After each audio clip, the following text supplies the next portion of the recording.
오늘의 하나님의 말씀은 이사야 5장 1절로 7절, 제목은 극상품 포도와 들포도라는 말씀 가지고 함께 은혜를 나누시겠습니다. 탈무드에 이런 이야기가 있습니다. 최초의 인간이 포도나무를 심고 있었습니다. 이때 악마가 찾아와서 무엇을 하십니까? 멋진 식물을 심고 있습니다. 인간이 그렇게 대답하자 악마는 이런 식물은 본 일이 없는데 하고 중얼거렸습니다. 이때 인간은 악마에게 여기에 달콤하고 맛있는 열매가 열려서 그 즙을 마시면은 당신은 행복하게 됩니다. 그러는 거예요. 악마 사탄은 자기도 한몫 끼워달라고 하면서 양과 개와 돼지와 원숭이를 데리고 와서 죽여가지고 그 피를 비료로 땅에다 부었습니다. 그래서 술을 마시기 시작할 때는 즙을 내서, 사람들이 술을 마시기 시작할 때는 첫 번째는 양처럼 순하다는 거예요. 다 서것이 앉아서 술을 먹는 거예요. 양처럼. 이 술이 여러 가지가 이렇게 많아요. 그리고 좀 더 마시게 되면은 개처럼 행패를 부린다는 거예요. 우리 보통 술 먹는 개라 그러잖아요.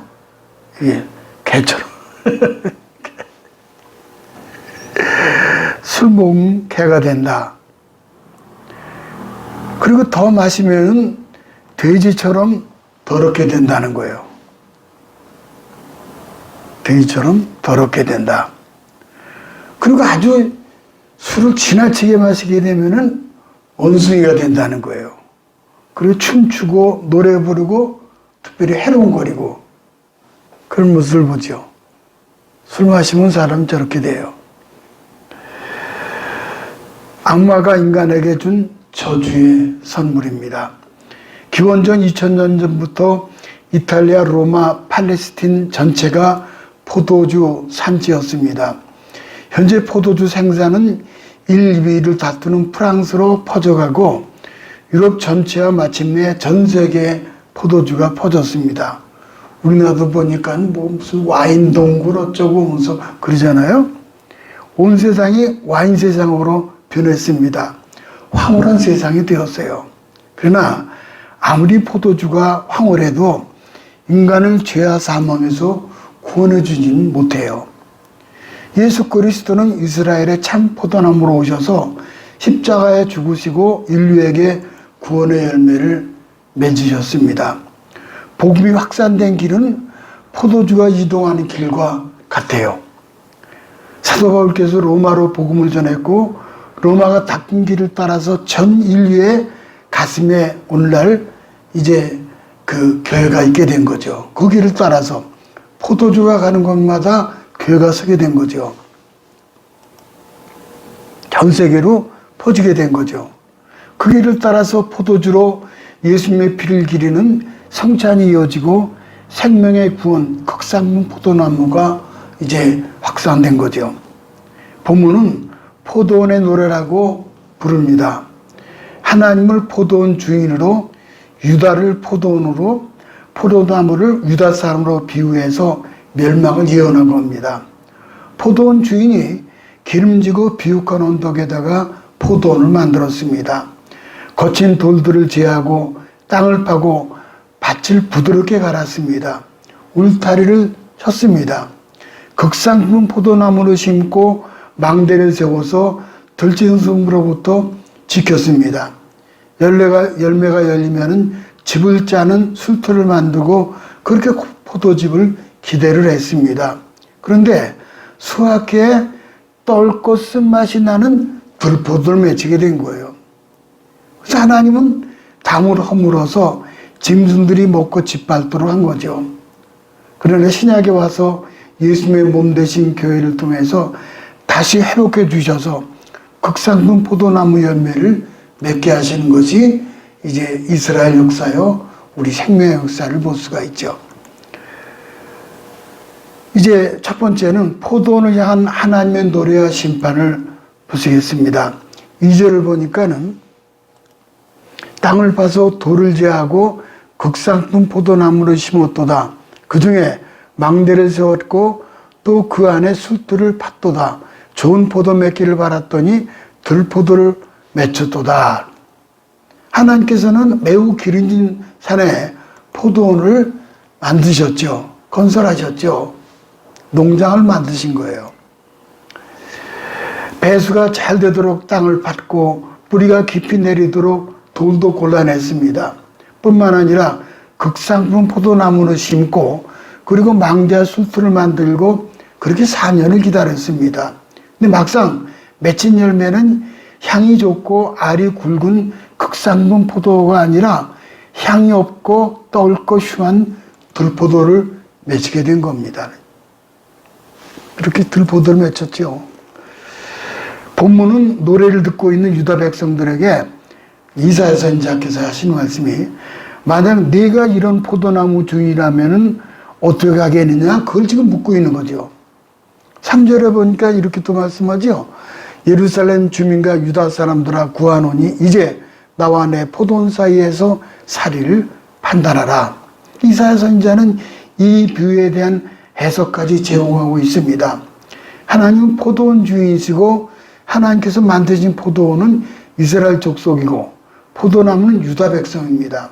하나님께서 이스라엘 백성들을 애굽에서 건져내셔서 젖과 꿀이 흐르는 가나안 땅으로 인도하셨고 그리고 가나안 7 족속을 멸하신 후에 이스라엘을 하나님 백성으로 삼으시고 최고의 환경 속에서 최상의 기적과 축복으로 이스라엘을 보호하고 관리하셨습니다.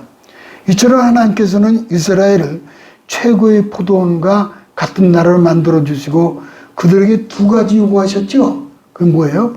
공평과 의라는 열매예요. 공평은 justice라는 justice, 정의는 righteousness라고 하는 공평과 정의. 그런데 7절에 또 가보니까 이렇게 말씀하죠. 그들에게 정의를 바라셨더니 도리어 포악이요. 그들에게 공의를 바라셨더니 도리어 부르짖음이었도다. justice, righteousness란.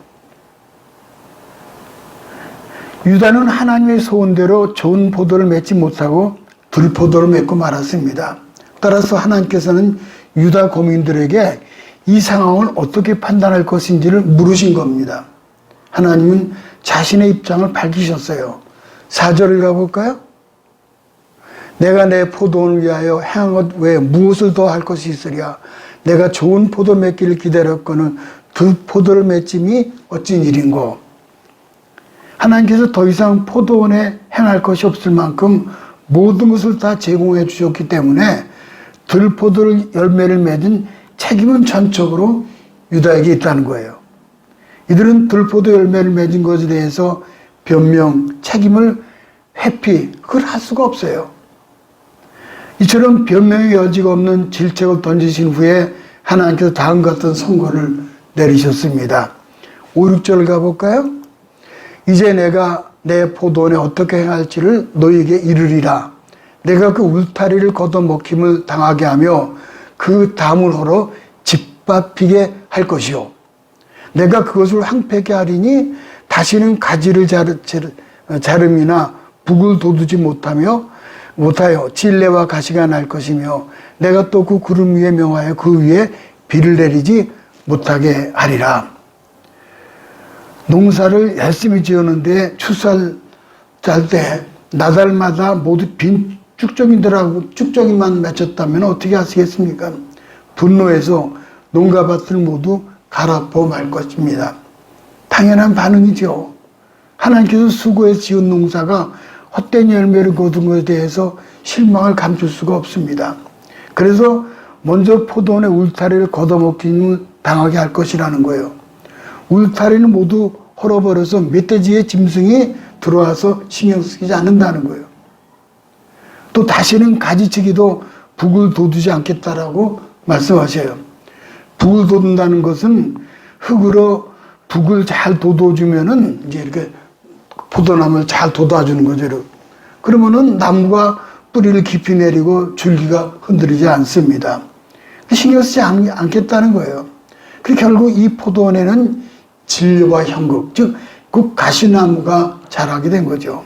결국 하나님께서 축복과 보호의 손길을 떼시자 북왕국 이스라엘은 아수르에서 멸망당하고 남왕국 유다는 바빌론 침략을 받아서 온 국민들이 쇠사슬에 묶여서 포로로 끌려가죠. 그게 디아스포라예요. 북왕국 이스라엘은 아시리아에 아주 멸망당하고 말았어요. 남왕국은 바벨론 포로 잡혀갔다가 그때 다시 돌아오죠. 이런 포로로 잡혀가는 모습이죠. 한 청년이 도박꾼이 돼가지고 사탄의 손에 빠져들었습니다. 이 경마장이 무서운 거예요. 한번 빠져들면은 이거 빠져나올 수 없다 그래요. 어느 날 경마장에 갔다가 노래하는 소리가 들려와서 그곳으로 가보니까는 일단에 작은 무리가 모여 있는 거예요. 알고 보니 그들이 야외에서 노방 전도를 하면서 예배를 드리고 있는 거예요. 이 광경을 본 청년이 갑자기 증오심이 솟구쳤습니다. 이런 멍청이들을 만나 교회에서나 찬송가를 부를 일이지 여기가 어디라고 경마장까지 와서 찬송이야. 그러면서 경멸하는 눈초리로 바라보았습니다. 그때 그들이 걸어놓은 흰 프랭카드 위를 붉은 글이 있었는데 그게 뭔가 하니 히브리서 9장 7절이었습니다. 한 번 준 것은 사람에게 정하신 것이요 그 후에는 심판이 있으리니. 그 읽는 순간 청년은 가슴이 뜨끔한 거예요. 즉시 무릎 꿇고 용서를 구했습니다. 히브리서 4장 12절에 보면 이런 말씀이 있어요. 하나님 말씀은 살았고 운동력이 있어 좌우에 날선 어떤 것보다 예리하여 혼과 영과 및 관절과 골수를 찔러 쪼개기까지 하며 또 마음의 생각과 뜻을 감찰하나니. 아멘. 그 전도하는 이들이 현수막을 걸어놨는데 한 번 준 것은 사람에게 정하신 것이요 그 후에는 심판이 있으니 막 쭉 들어온 거예요. 그 청년에게. 우리 하나님 말씀 살아있고 운동력이 있어요. 그 청년은 거기서 엎드려서 하나님 영접을 하고 예수님 영접하고, 그래서는 그 청년은 극상품 포도나무가 되었을 뿐만 아니라 평생 그들과 어울려서 전도자로 인생을 마쳤다는 겁니다. 참 하나님 섭리가 희한하대요. 두 번째는 포도원의 탄식과 유다와 우리의 죄가 나옵니다. 포도나무는 들포들 맺음으로 하나님은 탄식하시고 결국 심판하기로 작정하시잖아요. 여기서 하나님 심판이 부당합니까? 아니지요. 왜냐하면 유다의 죄를 다 알고 있기 때문이죠. 크게 네 가지가 죄를 지적하시는데, 첫째는 뭔가 하니 탐욕의 죄예요. 유다의 죄가. 8절 가볼까요? 가옥에 가옥을 이으며 전토에 전토를 더하여 빈틈이 없도록 하고 이 땅 가운데에서 홀로 거주하려 하는 자들은 화 있을진저. 참, 부자가 되는 일은 좋은 일입니다. 그러나 혼자 가지려는 욕심은 그러나 사악한 거예요. 그걸 탐욕이라는 거죠. 이번 우리 대한민국 2022년도 이제 3월 대통령 후보가 등록이 됐습니다. 재산신고에 1위가 안철수 그분이 1979억이에요. 엄청난 1등이에요, 그 사람이. 근데 더 놀라운 사실은 그분이 아니라 2위입니다. 2위 이경이라는 분이 있는데 이분은 1499억인데 경악할 일은 아파트가 165채라는 거예요. 아이고 세상에. 그리고 뭐 상가, 빌라, 또 전국의 토지를 소유한 아주 부동산 거부예요. 뭐 재벌이 한다면야 삼성이나 현대나 뭐 LG 따라가겠습니까 뭐. 근데 이 사람은 어떻게 아파트가 165채라니까 화가 나요. 야, 이럴 수가 있을까. 야고보서 1장 15절에 보면은 욕심이 잉태한 즉 죄를 낳고 죄가 장성한 즉 사망을 낳느니라. 참 여기에 해당이 되는 거죠. 얼마나 무서운 말씀이에요. 그 다음에 뭐가 있죠? 술 취함과 빈정거림의 죄가 있어요. 11절 또 가볼까요? 이게 이제 아파트 165채가 된 사람. 11절 보면 아침에 일찍 일어나 독주를 마시며 밤이 깊도록 포도주에 취하는 자들은 화 있을진저. 술 취함과 빈정거림.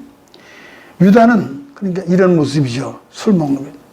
아니, 난 아주 테레비에 테레비에 전부 술 마시는 거지. 여기 우리 그 골목 보면 여기 보면은 이제 고등학교 1학년, 중학교는 참을 못 들어가더라고. 가만히 보면은 꼭차게 앉았어요. 꼭차게. 그래가지고 술이 취하도록 마시고 싶다. 아니, 요즘 이제 애들도요, 그냥 술, 담배하고 그냥 고등학교 1학년밖에 안 된 애들 꼭차게 앉았어요. 아이고, 이게 참 도대체. 텔레비에서 술을, 지난번에도 여기 아파트에서 소주 2박스를 들고서는 한 10명 정도가 나오더라고. 밤새 술 마신 거예요. 참, 술 취함과 빈정거림. 유다는 아침부터 밤늦게까지 독주와 포도주를 마시면서 취하는 죄를 범한 거예요.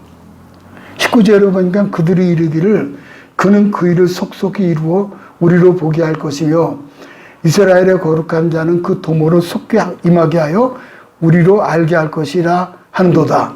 이 내용을 의역하면은 하나님 우리에게 죄가 있어서 심판하신다는 말씀입니까? 그렇다면 죄를 한번 더 좀 지어볼까요? 그럼 심판이 빨리 오겠군요. 우리가 눈으로 볼 수 있게 말입니다. 이런다는 거예요. 하나님께서 이 빈정거림에 반드시 책임을 물으실 것입니다. 종말의 심판을 알지 못하는 이런 어리석은 자들 위해서 우리가 참 기도해야 되겠습니다. 세 번째는 가치관이 전도되고 도덕이 왜곡된 죄입니다. 2절을 가볼까요? 악을 선하다 하며 선을 악하다 하며 흑암으로 광명을 삼으며 광명으로 흑암을 삼으며 쓴 것으로 단 것을 삼으며 단 것으로 쓴 것을 삼는 자들이는 화 있을진저. 계속해서 화 있을진저가 쭉 나옵니다.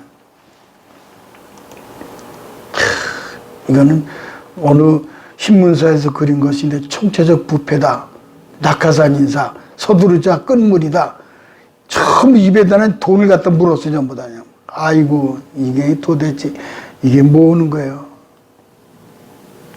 보세요, 이 사람들이. 운동권 사람들은 뭐다. 자, 가치관이 전도되고 도덕이 왜곡된 죄. 세상에 잘못되면은 가치관이 전도되고 도덕이 왜곡돼요. 악한 생각과 행동을 옳은 것이라 하고 오히려 선을 악이라고 우기는 어리석은 논리가 난무합니다. 오늘의 한국 정치 사상을 그림처럼 그렇게 보여주고 있습니다. 유다가 그랬고 오늘이 그렇죠. 그 다음에 이제 마지막 네 번째 보니까 뭐가 있는 거 아니? 불공정한 재판이 이루어지는 죄예요. 참, 이 그림을 좀 볼까요? 우선 이 성경 구절을 볼까요? 그들은 뇌물로 말미암아 악인은 의롭다 하고 의인에게서 그 공의를 빼앗는도다. 이게 뭐예요? 대법원이에요. 대법원이라고 하면은 존경받을 만한 그런 분들 아닙니까? 그 명예가 얼마나 높고 얼마나 존경받을 분들이에요. 김명수 대법관. 참 기가 막힌 사람들이에요. 또 이번에 최순일 무슨 50억을 받았다는 여자나요. 이게 대법관이 존경받고 명예스러운 일들이 아니라 세상에 가장 추악한 자들이, 썩은 자들, 추악한 자들. 악인이지만은 뇌물만 주면은 죄가 없다 판결하잖아요. 의로운 사람에게는 유죄 판결을 내리고 이런 불공정한 재판이 유다에게 그 당시 이루어진 거예요. 똑같이 우리 지금도. 이와 같이 타락하고 부패한 국가에서 나타나는 죄의 특징이 바로 하나님께 지적하신 들포도 열매예요. 그렇게 어렵사리 공부해서 대법관이 돼서 저기 앉아있으면 얼마나 높은 자리예요. 근데 들포도예요. 보세요. 들포도. 아무짝에도 쓸모없는 들포도요. 무슨 존경입니까? 하나님 그대로 심판하시죠. 구약의 선지자들은 단순히 언어로만 메시지를 증거한 것이 아닙니다. 다양한 시청각 방법을 활용을 해서 메시지를 증거했는데, 자신의 자녀들의 이름을 사용할 때도 있습니다. 그래서 이사야 선지자는 두 아들이 있었습니다. 장자의 이름은 뭐냐면은 스알 야습이에요. 장자의 이름은 스알 야습. 해볼까요? 이사야 선지자의 두 아들 이름인데 장자는 스알 야습. 그건 뭐냐면 남은 자는 돌아오리라. 렘넌트. 남은 자는 돌아온다는 거예요. 그 다음에 차자는 마하살라 하스바스. 노래하기 속할 것이다. 노래하기 속할 것이다. 하나님 징계가 임한다는 거죠. 아버지인 이사야도 엄마도 할아버지도 할머니도 형제도 동네 사람 친구 친척도 날마다 아이를 부를 때 스알야스 그 다음엔 마하살라 하스바스 그래 보세요. 그때마다 유다 백성들에게 귀에는 신속히 노략을 당할 것이다 라는 말에 아마 불쾌했을 것입니다. 그런 백성들이 이사야에게 왜 신속히 노략 당하리라 하며 따졌을 것이고 이때를 대비해서 이사야 선지자는 너희들이 그렇게 당할 것이다 라고 예언한 거죠. 한 영혼이 예수 믿고 구원받는 일은 아주 신비 중에 신비입니다. 누구나 극적으로 돌아와 들포도에서 극상품 포도로 천국 백성이 돼요. 그런가 하면 누구는 끝끝내 돌아오지 않아 들포도가 되어서 결국은 이제 사망으로 가는 그런 기가 막힌 모습을 노략질 당하죠. 영국의 헤일리 8세 때 일입니다. 영국의 헤일리 8세인데 이분이 이렇게 생겼어요. 이분이에요. 헤일리 8세가. 이분이 주일이 되어서 황제가 궁중의 교회 예배를 드리고 있는데 레티모 주교는 설교를 하면서 왕의 비행을 비난했습니다. 왕은 몹시 노하여 예배 후 주교를 불렀습니다. 그대의 설교가 나를 화나게 해서 그러나 용서해 주겠소. 대신 다음 주일에 교인들 앞에서 취소하는 설교를 하시오. 만약 취소하지 않는다면은 목숨을 부지할 생각하지 마시오. 주교는 고민이 되었습니다. 설교를 취소하고 싶었지만은 너는 하나님의 사자가 아니냐. 그런 음성을 들었어요. 하나님 음성을 들었죠. 결국 주교는 불의 앞에 굴복할 수 없다는 결단을 내리고 그 다음 주일 설교에 주교는 더 준엄하게 황제의 비행을 비판했습니다. 예배가 끝나자 황제가 주교를 부릅니다. 그대는 왜 나의 명령을 거역했는가? 그랬더니 그 주교가 하나님은 당신의 비행에 탄식하고 계십니다. 처분되라소서. 죽음이 두렵지 않은가? 하나님께 의무를 다하고 육신의 생명을 마치면 천국의 영광이 기다리고 있기 때문에 저는 두렵지 않고 오히려 기쁨이 넘칩니다. 왕은 주교의 말에 감동을 받고 하나님이 탄식하신다니 회개하겠소. 그대처럼 하나님 뜻대로 살겠소. 그리고 주교의 노래에 감격의 눈물이 흘러내렸습니다. 왕은 극상품 포도였습니다. 남은 자는 이렇게 돌아오게 됩니다. 참, 그 이사야 선지자의 첫째 아들이 그러잖아요. 첫째 아들은 뭡니까? 돌아올 것이다. 남은 자는 돌아올 것이다. 참 귀한 예증이에요. 첫째 아들이 스알야습, 남은 자는 돌아오리라. 그러니까 헨리 8세는 이 사람은 스알야습이에요. 남은 자는 돌아왔죠. 그 다음에 이제 마지막 세 번째를 볼까요? 하나님은 한국을 선택해서 성경의 못자리로 만드셨어요. 오늘 본문은 2700년이 지나버린 유다 백성들의 이야기가 현대를 살아가는 우리에게 어떤 의미를 주고 있느냐, 그렇게 이제 볼 수 있죠. 마틴 로이드 존스 목사님은 이 본문을 강해 설교하시면서 유다라는 견본을 통해서 모든 시대 국가 인류에게 선포한다라고 그렇게 이제 강해를 하셨습니다. 지구촌은 평화가 없고 곳곳에 전쟁의 소문이 끊임없습니다.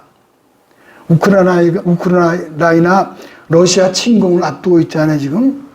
그림을 좀 볼까요? 이거 보세요. 근데 이게 이 푸틴이 우리나라 남북으로 갈렸지만 여기는 동서로 이렇게 돼 있거든요. 그래서 지금 요것만 지금 동서로 갈라지게 생겼어요, 지금. 이렇게 그 전쟁 끊으려고. 그러니까 항구만 얻으면은 부동항, 얼지 않은 항구만 얻으면은 그냥 뭐 휴전하고 뭐 어떻게 하겠죠. 이런 식으로 이제 동서로 갈라져서 이 아래쪽은 친러시아, 저쪽은 반러시아 이제 그러죠. 어쨌든 또 보니까는 뭐 우크라이나뿐이 아니라 또 지진, 쓰나미 얼마나 무서워요. 화산 폭발.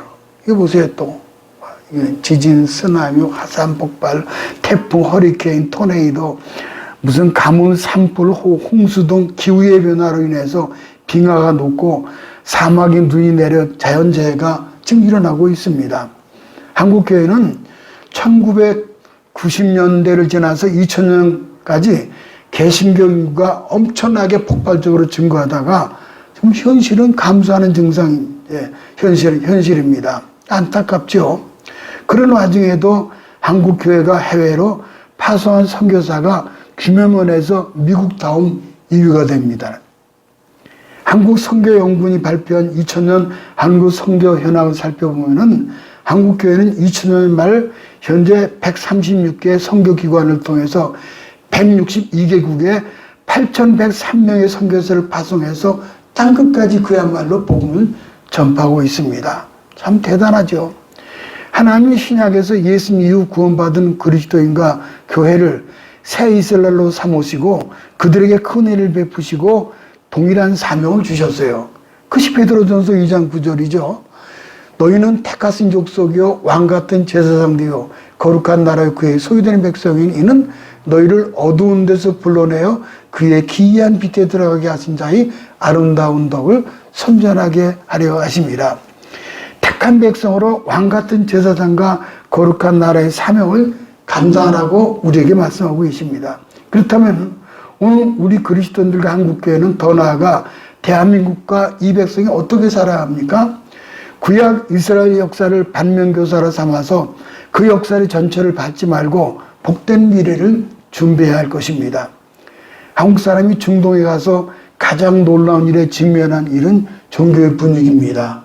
저도 이제 월남을 다녀와서 전쟁터 다녀오고 그 다음에 두 번째 해외 나간 것이 이제 기술자로 현다이 컨스트럭션이라는 현대건설로 바레인과 이라크를 갔습니다. 근데 바레인을 가 있는데 바레인과 이라크를 가서 보니까는 가장 놀라운 사실이 뭐냐면은 그건 뭐냐면은 그 나라 문화예요. 종교 분위기죠. 도시 쉴 것, 하시고 할 것 없이 사방 곳곳에 도시에 이슬람 사원이 있습니다. 그 사원의 첨탑에서 하루 3번씩 울려 퍼지는 이맘이 그 코란 낭송을 합니다. 뭐 하잖아요. 일상적으로 듣게 되죠.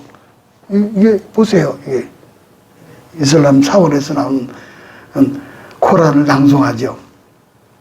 반대로 외국인이 한국에 입국하게 되면은 가장 큰 인상이 뭐냐 하면은 교회의 빨간 십자가라는 거예요. 빨간 십자가. 빨간 십자가 있죠. 이런 그림이죠. 이거는 바레인, 사우디아라비아, 뭐 터키 그런 쪽이에요. 이란, 이라크. 이거 뭐예요? 코리아예요. 한국. 근데 유럽도 보면은 교회가 많아요. 많은데 우리처럼 많지 않아요. 우리는 뭐 저는 시골교회 뭐 참목회 했지만 거기도 시골까지 그냥 그 시골에도 리단위로 다 복음이 들어갔어요. 참 대단해요. 그 처음에는 저걸 보고서는 공항에 내려가지고 외국인들이 저기 뭐냐니까 저게 빨간 게 저게 그는 교회가 아니고 교회를 나타내는 십자가다. 그런 거냐. 밤에 보면 끝도 없이 크고 작은 십자가가 온통 하늘을 수놓아서 저게 뭐냐 그런 거예요. 두 번째는 이제 그래서 그럼 여기서 그건 이제 구체적으로 보면 무슨 감사의 회복이 필요합니다. 우리 대한민국에 구한말 풍전등화 같았던 우리 민족에게 하나님이 선교사를 보내주셨어요. 선교사를 보내주셨죠. 이렇게 일본은 침략하려고 서구 열강은 이득을 얻으려고 달려들었죠. 조선 한반도를. 하지만 선교사님들은 우리 민족을 도와주려고 오신 거예요. 전국 각지에 학교와 병원을 세워주시고 볼까요? 이게 배제학당이라 해서 이제 학교를 세웠죠. 그다음에 세브란스 병원을 처음 이렇게 세웠단 말이죠. 또 복음을 전해주고 전국에 수많은 교회를 세워줬어요.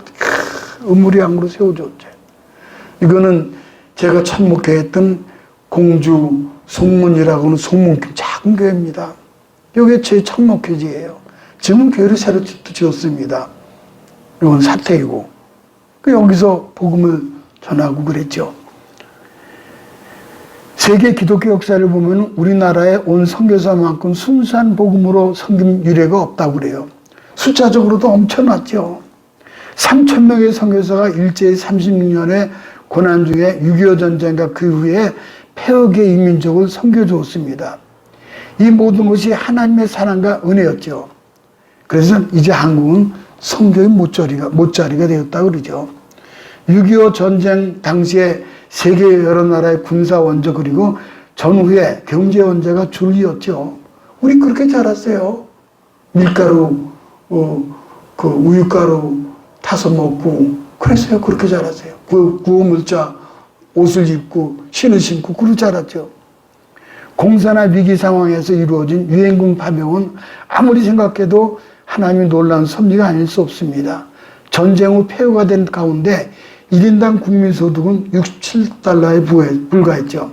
세계에서 뒤에서 두 번째라고 그래요. 그러니까 가난했어요. 아니, 글쎄, 정신 쌓은 적이 없어요. 학교 다닐 때는. 한급이 100명에 100명. 인천은 100명씩이에요, 그냥. 아이고. 요즘 뭐 23명이라는 한반이. 꿀꿀이 좀 먹고, 맑은 가루 먹고, 그냥 수제비 끓여 먹고, 그것도 점심은 없어요. 감자 매달 그냥 삶아 먹고. 이 나라 지금 세계 10위권 국가가 되었어요. 이 모든 기적이라는 말 외에는 달리 표현할 길이 없어요. 근데 그 이면에 안타깝고 불행한 일인데 경제 수준에 비해서 행복 지수가 턱없이 낮다는 거예요. 그래서 자살자가 많잖아요. 감사할 줄 모르기 때문에 그런 거예요. 객관적으로 예전보다 엄청나게 부유해졌지만은 주관적으로 감사하지 못하니까 스스로 불행하다고 느끼는 겁니다. 모든 게 하나님의 은혜임을 인정하며 감사할 수 있고 그런 얼마든지 자족하며 행복할 수가 있죠. 그 다음에는요, 성결의 회복이죠. 나라가 발전해서 감사하지만 다른 한편으로 안타까운 점이 있는데 인륜과 도덕이 땅에 떨어졌어요. 예전에 숨막혔던 모습이 사라지고 음란과 부정하고 부패한 모습이 만연해 있습니다. 부자가 되어서 성결하지 못하면 졸부가 되는 거죠. 마치 구약의 이스라엘이 좋은 포도를 맺지 못하고 들포도를 맺은 것과 똑같죠. 이스라엘이 우상 숭배하는 거를 싫어하시는데 우리나라도 지금 보면은 무슨 정치는 카페가 엄청나게 많잖아요. 코로나 사태 와중에 한국교회에 대한 사회적 신뢰도가 급전직하 추락했습니다. 신천지 이단이나 일부 단체와 교회의 탓이라고 핑계대고 싶지만은 부인할 수 없는 사실이죠. 세상 사람들은 구별할 수 없잖아요. 신천지하고 우리 그 정상적인 기성교회하고 어떻게 구별해요? 몰라요. 다 싸잡아 비난하는 거예요. 이런 상황에서 예수님을 닮아가는 노력을 기른 것밖에 없습니다. 우리 각자가 교회의 얼굴이요 대표라는 의식을 가져야 합니다. 그렇게 한다면은 하나님 가상히 여기시고 다시 이스라엘의 그 장자의 은혜를 입혀주시는 거예요. 지금 갈림길에 있습니다. 버림받느냐 다시 한번 택정받느냐. 세계 3대 투자가로 꼽히는 짐 노조스라는 분이 있습니다. 아주 유명한 분이에요. 근데 이분이 교회가 있을 때마다 한국을 칭찬을 해요. 한국인은 불언간 일본을 제치고 경제가 앞서고 더 나아가 세계 제2의 부국이 될 수 있다라고 전망을 하고 있어요. 1위는 미국이죠. 2위가 한국이라는 거예요. 근데 그게 말이 돼요. 될지 안 될지 모르지만 왜 세계 선교사가 이제 선교사가 얼마입니까? 미국이 1위고 우리나라는 8천 몇백 명이 선교사 두 번째로 나가니까 두 번째 부국이 될 수밖에 없어요. 할렐루야. 너무 좋아요. 바람나요. 한국의 과학기술은 엄청납니다. 한국의 과학기술. 과학기술이요. 삼성, LG, 현대, 한화, 항공우주, KIA, 두산, 로템 등 뭐 전자제품, 자동차, 조선 선박, 원자력 발전, 첨단 항공기, 수많은 군사 무기 체계 아니 1등을 달리고 있어요. 아니. 도대체 어떻게 이게 다 대한민국이 이렇게 참 기가 막힌 일이에요. 또 문화 콘텐츠로 청년들은 한류를 일으켜서 세계 정상에 서 있어요. 그래서 한국산 브랜드 같이 메이드 인 코리아가 메이드 인 코리아 참 이 메이드 인 옛날에 그랬잖아요. 메이드 인 재팬, 메이드 인 USA. 지금 메이드 인 코리아예요. 최고예요. 세계 정상의 수준이에요. 메이드 인 코리아는. 6.25 전쟁 잿더미에서 70년 만에 가난을 딛고 일어섰습니다. 우리 교회는 비전교회는 작지만 영생의 씨앗을 지금 품고 있습니다. 부디 극상국 포도나무가 되어서 복의 근원이 되어서 영혼을 구원하는 축복의 통로가 다 되시기를 주님의 이름으로 축복합니다.